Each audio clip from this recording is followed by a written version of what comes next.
ভিক্টরের দ্রুত মস্তিষ্কের কোনো প্রতিদ্বন্দ্বী ছিল না,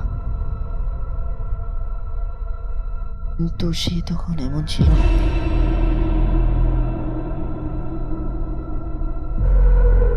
সে ভালো মনের ছিল, অন্যদের পরোয়া করত। আর তারপরে তার পুরো দুনিয়া তার থেকে কেড়ে নেওয়া হলো। সে হারিয়ে ফেলেছে এটা জানতাম, কিন্তু আমি এটা বুঝিনি যে সে ভেঙে পড়েছিল।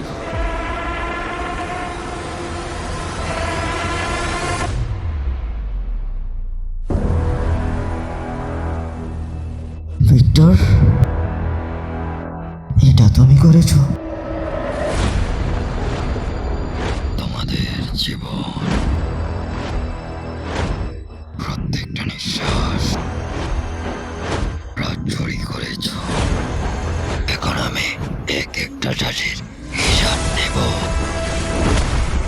জবাব দাও ভিক্টর, এটা তুমি করেছো।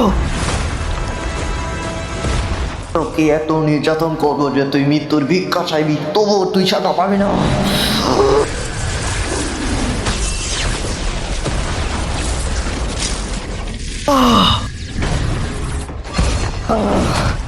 মৃত্যু তো আমার ইশারায় চলে।